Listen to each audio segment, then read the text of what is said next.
Hi, I'm Ariel Pontes, and this is the Ghostless Machine podcast, where I talk about atheism, philosophy, science, and socio-political issues. I have a master's in analytic philosophy, and I'm active in several secular humanist organizations in Brazil, Romania, and at the international level. I've been blogging for about 10 years now, but lately I decided to invest more energy in this activity since I'm really passionate about some of the ideas that I want to promote here. I figured one way of doing this would be to create a podcast where I read my articles out loud.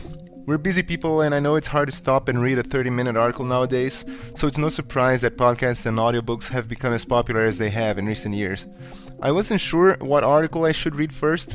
Starting from the first makes sense in a way, but then the topics would be very out of date with current affairs. On the other hand, starting from the newest to oldest seems weird and confusing, so I decided to do oldest to newest per year, but starting with 2020.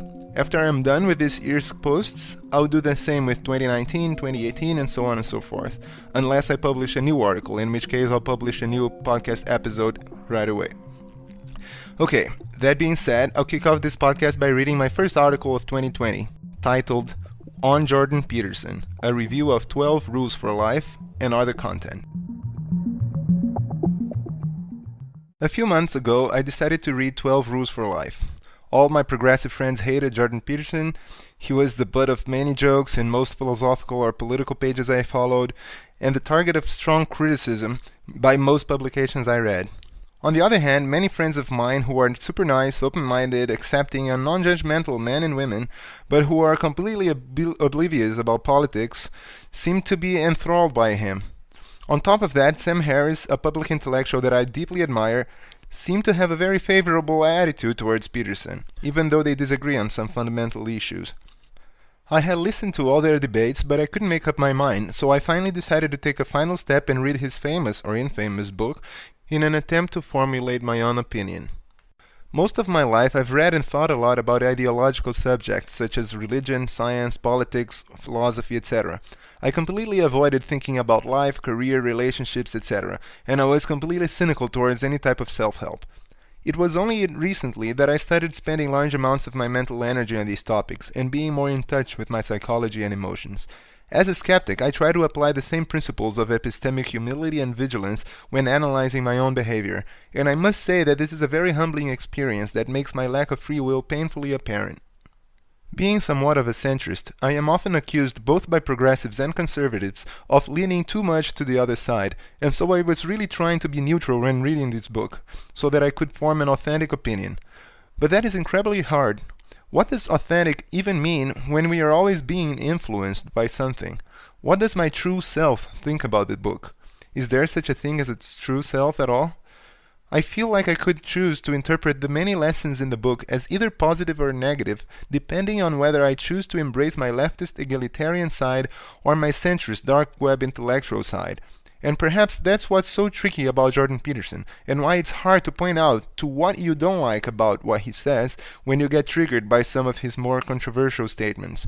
That said, I will try to share some of the thoughts I had while reading the book, focusing on the arguments that I stand by most confidently.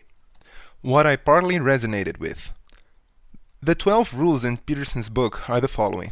1. Stand up straight with your shoulders back. 2. Treat yourself like someone you are responsible for helping.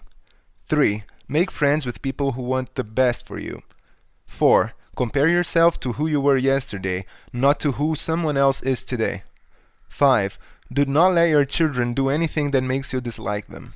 6. Set your house in perfect order before you criticize the world. 7. Pursue what's meaningful, not what is expedient. 8. Tell the truth, or at least don't lie. 9. Assume that the person you are listening to might know something you don't. 10. Be precise in your speech. 11. Do not bother children when they are skateboarding. 12. Pet a cat when you encounter one on the street. I did resonate with something in almost all rules, and although he did lean towards the conservative side, in my opinion, it was always within the bounds of decency. Sure, I had my disagreements there, but I don't like to discard someone's entire arguments because of their political affiliation. He is not a Nazi or a far-right lunatic. He is a moderately conservative man with some good arguments and a clear emotional attachment to certain elements of his cultural heritage. I could review each rule individually, but most of his central ideas recur throughout the book, so I believe it makes more sense to talk about what I perceive to be the central themes. Anti-revolutionary arguments. His Hobbesian or Burkean arguments in favor of moderate conservatism are quite compelling. Indeed, the social structures we have created over centuries may be imperfect, but it would be reckless and dangerously over-optimistic to throw them all away in a progressive revolution aiming to create an idealized utopia. However, it is extremely hard to decide exactly what the perfect balance is between the extremes of preserving the status quo exactly as it is and completely dismantling everything. As someone who scores high on openness to experience, I clearly tend more towards let's change things, let's try it out and see what happens, slowly and carefully, sure, but determinedly. Needless to say, he leans more towards the other side. How much? It's unclear, and that's one of the tricky things about Peterson. I'll come back to it later.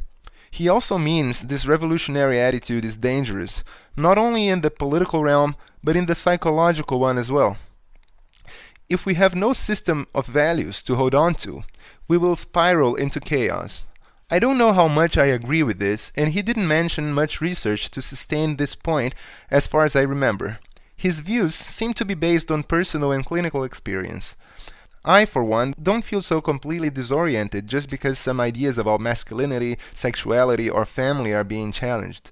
Sure, it is to some extent confusing to have so many options, but would it really have been better if I had been forced to conform to a narrow standard?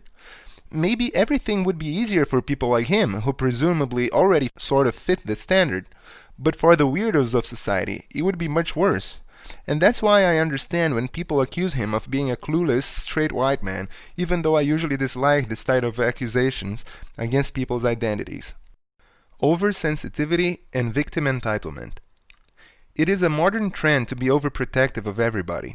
Children should never be reprimanded, everybody should get the same participation prize at the end of any game, and there is a "the victim is always right" mentality that sometimes could be toxic. A minimum thickness of skin is something I believe everybody should develop for their own good, and policing society so that nobody gets hurt, ever, seems to me like a recipe for a generation of immature, infantilized adults.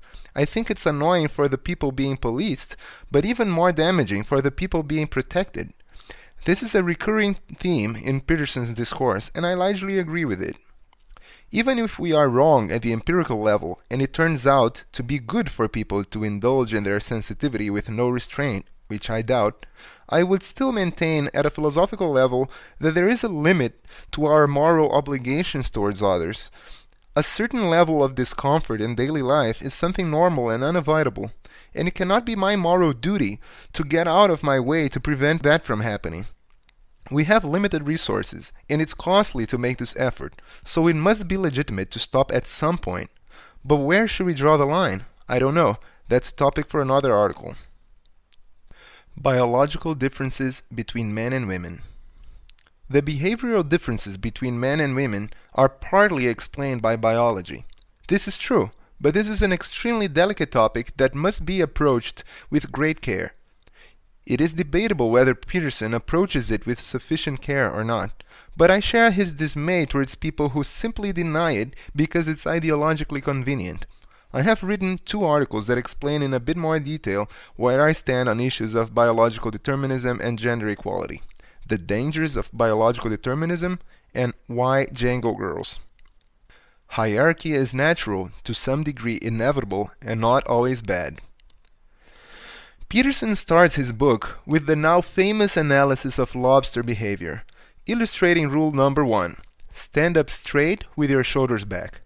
Indeed, social hierarchies exist in many species, and it's unrealistic to describe them as purely cultural artifacts and imagine that we could simply abolish them.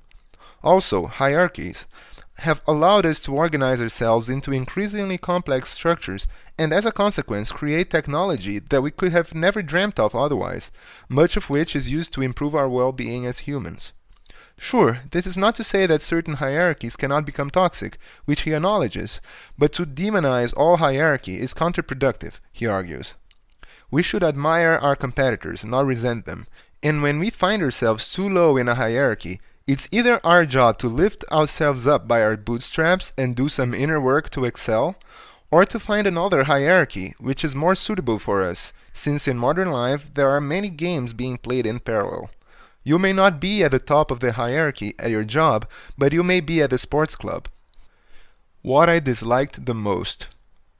Continental approach. Peterson is painfully continental in his approach to philosophy. The divide between continental and analytic philosophy is a very academic and technical topic, not very known to the general public. But to summarize it grossly, analytic philosophy is more scientific and methodical, while continental philosophy is more metaphorical and poetic. Forgive the oversimplification. As a geeky atheist, software engineer, and science enthusiast enrolled in a master's program in analytic philosophy, I guess it's obvious which one I resonate with the most. Peterson does quote some scientific studies, but mostly he quotes from fiction to make his points. I honestly don't understand this approach. Who cares what the Bible says about how I should behave?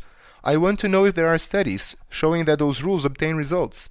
He doesn't provide much of that sort of arguments at all. Other self-helpish books I've read recently are much more straightforward and have a scientific style and are easier for me to resonate with. For example, Attached and How Emotions Are Made. Even Esther Perel, who bases most of her arguments on her clinical experience, is much more direct and comprehensible. Confusing and chaotic arguments. His style can be extremely chaotic at times. He didn't seem to find an antidote for that type of chaos, excuse the pun. Honestly, he starts with a rule and then starts quoting from the Bible, Dostoevsky, or Marvel movies and going on tangents that don't seem to be clearly related to anything. When discussing Rule 2, treat yourself like someone you are responsible for helping, for example, he starts by analyzing some data about how people fail to follow the treatment prescribed to them by their doctors while succeeding very well at giving their pets the treatment prescribed by their vets. It is a promising start for a sciencey guy like me, but then he jumps to analyzing the book of Genesis and arguing that in order to understand it, it's necessary to adopt a pre-scientific mindset. He then starts talking about how order is masculine and chaos is feminine, all in such a manner that is in no clear way relatable to the rule under discussion. A simple look at the chapter's table of contents illustrates his chaotic style beautifully. Rule 2. Treat yourself like someone you are responsible for helping. Why don't you just take your damn pills? The oldest story in the nature of the world. The domain not of matter, but of what matters. Chaos and order. Personality female and male. The Garden of Eden. The naked ape. Good and evil. A spark of the divine. Really, what the fuck? Besides, who is he to tell me what the Genesis really means? Who is anyone really? Quote, the creator of all the universe calls, and Adam replies, I heard you, God, but I was naked and hid. What does this mean? It means that people, unsettled by their vulnerability, eternally feared to tell the truth, to mediate between chaos and order, and to manifest their destiny. In other words, they are afraid to walk with God. That's not particularly admirable, perhaps, but it's certainly understandable. God's a judgmental father. His standards are high. He's hard to please. Jordan Peterson, 12 Rules for Life, An Antidote to Chaos. End quote. This type of text interpretation reminds me of why I always struggled with literature in school so much. How can I know if his interpretation is correct? What would it even mean for it to be correct anyway? And even if it is, so what? How does it back up his arguments? The ideal of the tough, stoic, independent, ascetic man. Quote, men have to toughen up, men demand it, and women want it. Jordan Peterson, 12 Rules for Life. End quote. Do not bother children when they are skateboarding, says Rule 11. As usual, it starts with some things that I could agree with. As I have already mentioned, we are becoming an overprotective society, and that could be dangerous. However, he quickly derails into a lengthy rant against everything leftist. As a psychologist, he also dedicates much of this chapter to how you should be mature, tough, and stoic, and stop bitching about the injustices of life for your own good. Quote, Consult your resentment. It's a revelatory emotion for all its pathology. Resentment always means one of two things.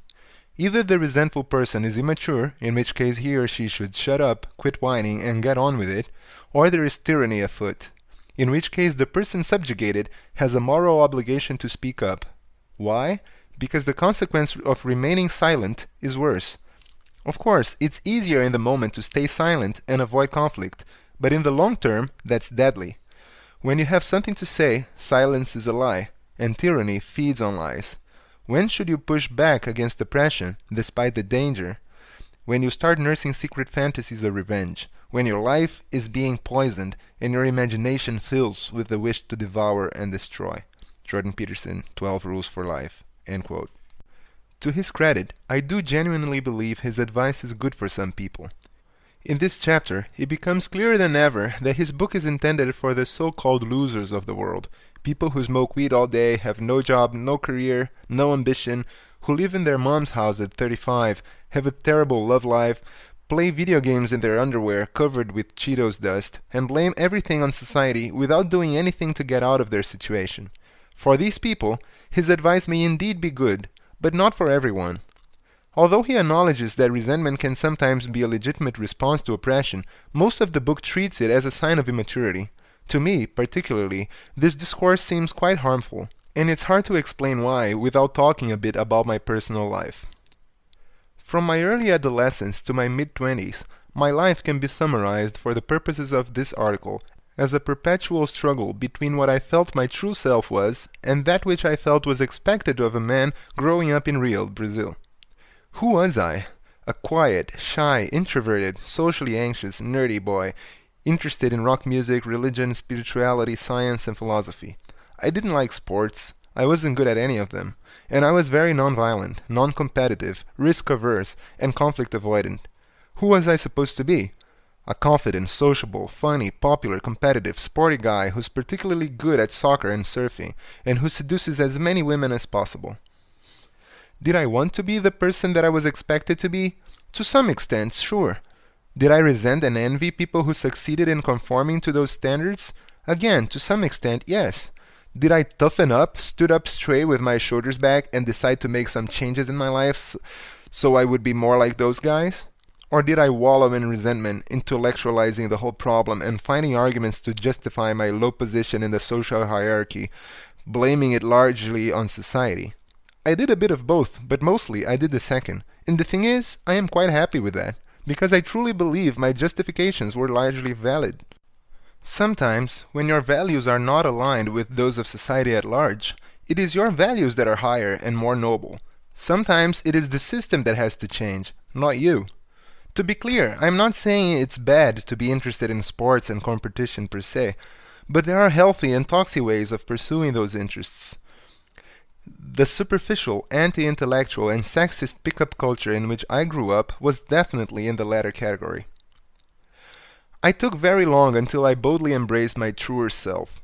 I've always been deeply afraid that, if people discovered who I really was, they would all feel sorry for me.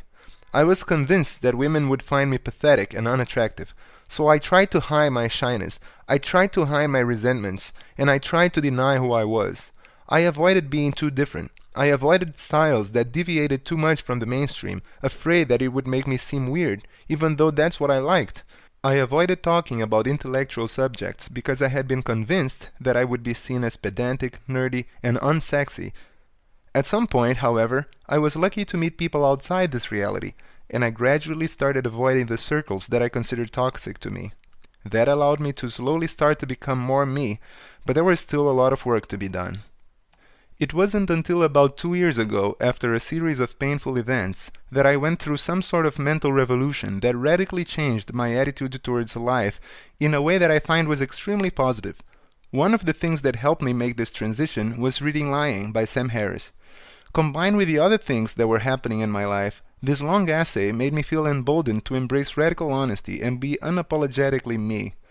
I slowly started talking openly about all the taboo topics that embarrassed me the most. I started to embrace my shyness, my non-competitiveness, to be open about my fears, needs, desires that I considered weird, etc. Basically, I started opening up, talking about my emotions honestly, and being vulnerable, as gay, hippie, and leftist as this may sound to tough Peterson fans. It is hard to overstate how positive this was for me. Nobody reacted negatively as I expected. On the contrary, I felt like for the first time I had true friends.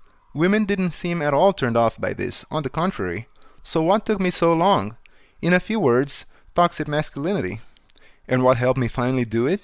Many things, probably. But being immersed in a community of left-leaning feminists who saw emotional openness as a virtue, not a vice, definitely helped. The more I hung out with these people and heard women saying positive things about men who open up, and heard men opening up and being honest about their insecurities, the more natural it felt for me to do the same. And the more people reacted positively to my new behavior and I started to see the benefits, the more I started to do it, entering a positive feedback loop. Ironically, nothing improved my confidence more than being honest and opening up about my lack of confidence. To be fair, Peterson does say that you can always switch from one hierarchy to another in which you have higher chances of success, but this is a brief concession among pages and pages of bashing people who question hierarchies as immature, resentful, envious losers.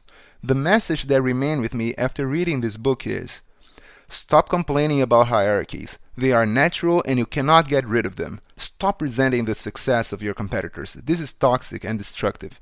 When things are not going well for you, this is most likely your fault. Toughen up and go clean up your room. If I had read this in my late teens and had let it influence me, perhaps my transition from secretively and ashamedly insecure to unabashedly and confidently insecure would have been much slower, or perhaps it would have never happened.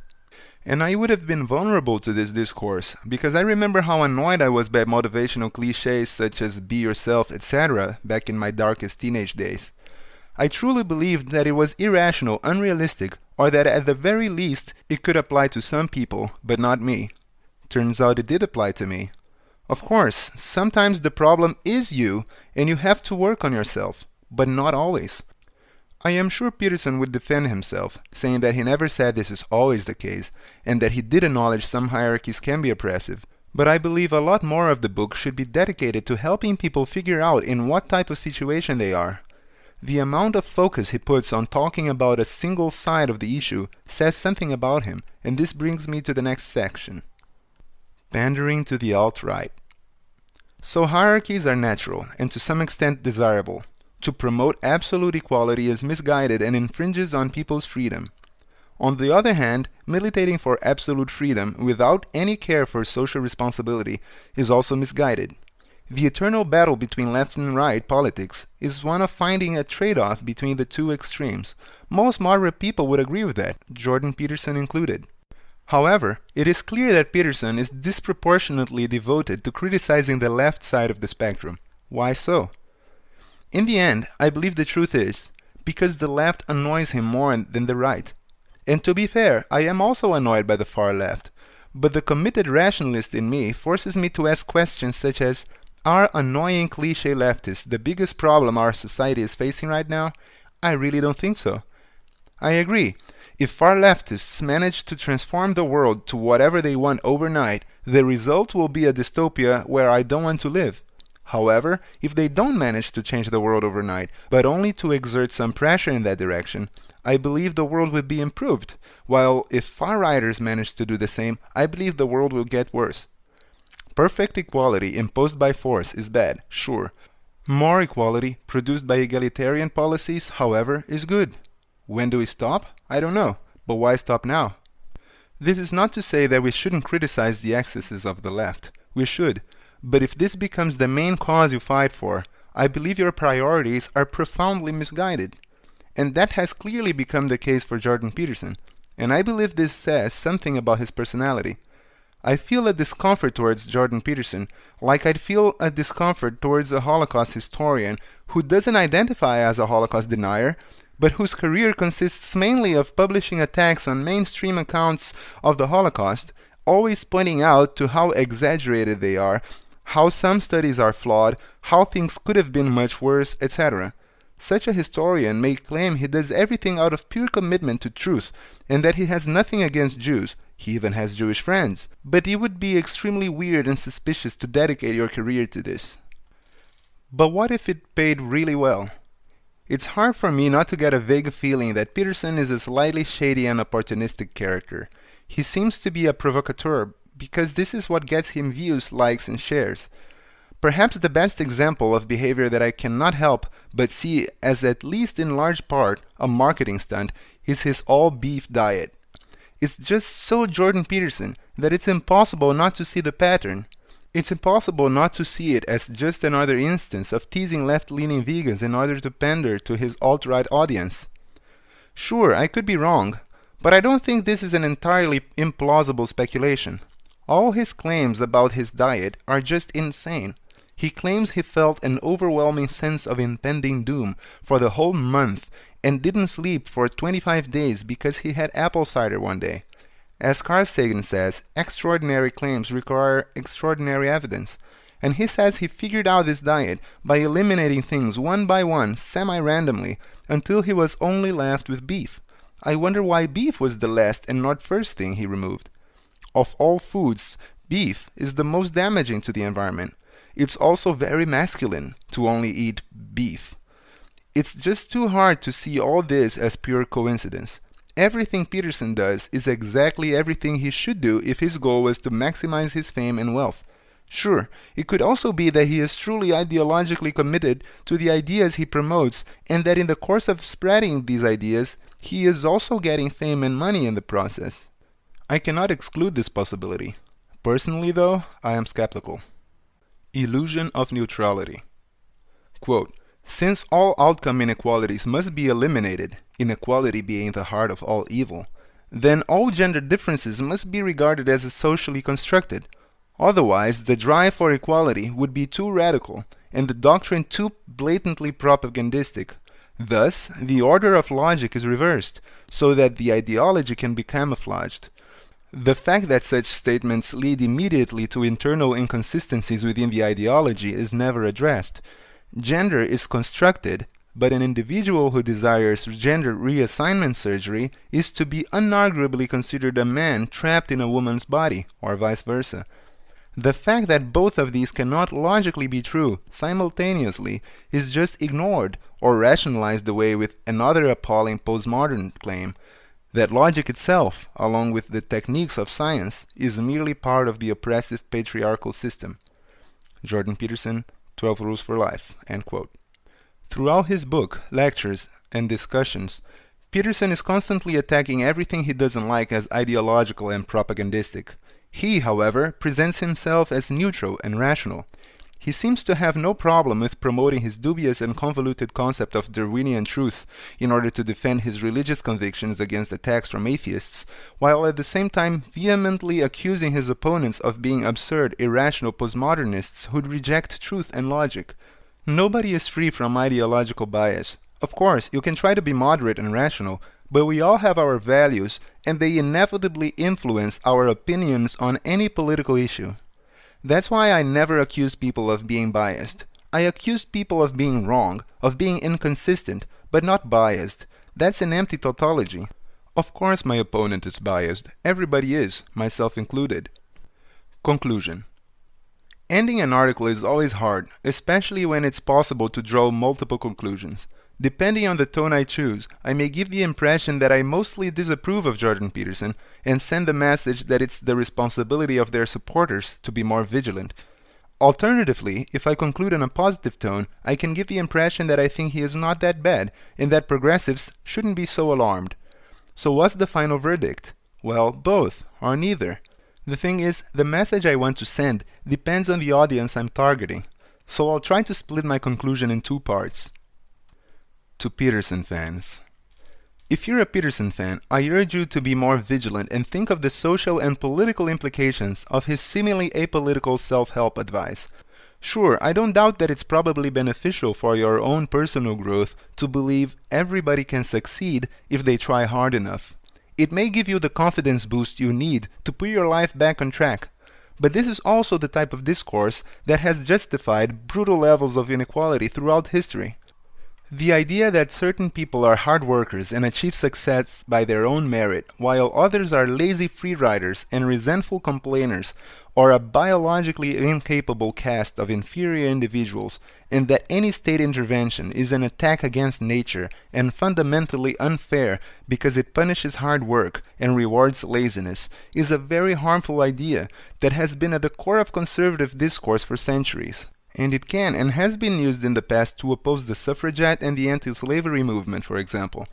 It is therefore our moral responsibility to be rational and avoid the mistakes of the past. Quote, that the African Negro is destined by Providence to occupy this condition of servile dependence is not less manifest. It is marked on the face, stamped on the skin, and evinced by the intellectual inferiority and natural improvidence of this race. They have all the qualities that fit them for slaves, and not one of those that would fit them to be freemen. Governor George McDuffie, Speech to the South Carolina Legislature, 1835. A woman's brain evolves emotion rather than intellect, and whilst this feature fits her admirably as a creature burdened with the preservation and happiness of the human species, it painfully disqualifies her for politics. Dr. William Hammond, 19th century brain specialist commenting on the women's suffrage movement. We have some natural physiological problems of criminality within some of the Romanian communities, especially among Romanian citizens of Roma ethnicity. Teodor Baconski, 2010, then Minister of Foreign Affairs in Romania. End quote. Can leftist discourse also be taken to dangerous extremes? Sure. But personally, I believe Peterson dedicates an unreasonable amount of energy fighting a problem that is not so big when compared to others. He seems to do this, at least partly because it brings him fame and wealth, and he seems to have no issue with the fact that this has made him one of the main mascots of the alt-right. Again, this is not to say that the excesses of the left should not be criticized, but there are other people doing it much more reasonably than he is, in my opinion. Sam Harris is probably the best example. To Peterson haters. If you absolutely hate Jordan Peterson and think he's an absolute bigot and that all his fans are brainless fascists, I urge you to be more understanding. Not necessarily because it is your moral duty, but because I simply believe it's more effective to understand his appeal and make precise criticism rather than bash him indiscriminately.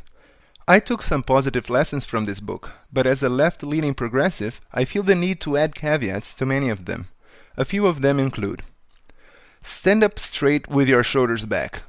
Caveat: you don't need to be a dominant macho, but you shouldn't let yourself become a victim either. Also, there is some evidence, although somewhat contested, that literally changing your posture can actually have benefits to your confidence. When you feel you cannot succeed in a given hierarchy, look for other hierarchies where you can succeed. Caveat: focus on hierarchies where you don't think the competition is so toxic and that are based on values you resonate with. When thinking about how to improve your life, think about what you can do for yourself, not only what others should do for you. Caveat: when judging others, however, don't be too quick to assume they're lazy, resentful crybabies. You don't know what they've been through. Pursue what is meaningful, not what is expedient. Learn to delay gratification. Learn to make sacrifices. A similar piece of advice, which is by no means identical, but is somewhat related, and in my opinion perhaps more valuable, is that by Daniel Dennett. Find something more important than yourself and dedicate your life to it. Tell the truth, or at least don't lie. Watch out for resentment. It is easy to hate on people you resent without admitting that you resent them. Be honest with yourself. Learn to admire the success of those who share your values and get away from hierarchies based on values you despise. Don't hide the traits that make you embarrassed of yourself. Don't be in denial about who you are. Accept yourself. Not necessarily because you should be satisfied with who you are, but because this is the first step towards self-improvement. Jordan Peterson may be a problematic character, but he is far from being a Nazi or hate-monger, and I do believe that he is to a large extent motivated by compassion. It's just that his compassion is mostly directed towards straight, white, young loser boys who cannot get their lives together. It makes sense because these are the type of people he relates to. And I can relate to that too, because although I am not a white Canadian, I had a rather privileged life in Brazil, and still I know that I suffered. I didn't feel at all like I was at the top of any hierarchy, and his discourse would have probably resonated with me, as it resonates today with incels and other low-ranking young males in the dark corners of the internet. Few things are more frustrating than being accused of oppression when you struggle daily with the humiliation of being at the bottom of all hierarchies that most matter to you. By reading Jordan Peterson, they feel like finally somebody understands them. In a way, I believe that progressives are partly to blame for the rise of Jordan Peterson. The fact that the struggles of straight white men are often ignored, if not outright ridiculed, by progressives has left a vacuum that was promptly filled by problematic characters like Jordan Peterson. Ironically, if we want to fight the alt-right, I believe we must be more vocal in criticizing the excesses of the left, in order to gain some credibility in the eyes of moderates. But perhaps most importantly, we should stop ignoring the majorities of our society, leaving them vulnerable to radicalization. If somebody mentions a pick-up art book, for example, instead of ridiculing him, we should recommend feminist-friendly books about dating. This way they won't feel alienated. Dismissing the struggle of people such as incels as laughable is cruel and counterproductive. They may seem petty and immature, but evolutionarily speaking, never having sex is literally as bad as dying. We shouldn't underestimate the levels of psychological discomfort nature has programmed us to experience when confronted with the prospect of potentially remaining forever celibate. And this is only the most stereotypical problem potentially confronting typical Peterson fans. It's not like all straight white men are drowning in cash and pussy at the expense of oppressed minorities. Life can be cruel to anyone, and when progressives ridicule them and their problems, it's understandable that they get resentful. Even I feel resentful, and I even know women and sexual minorities who feel alienated by the bitter discourse found in some progressive circles. People may not be as color and gender blind as they like to believe, but suffering really is.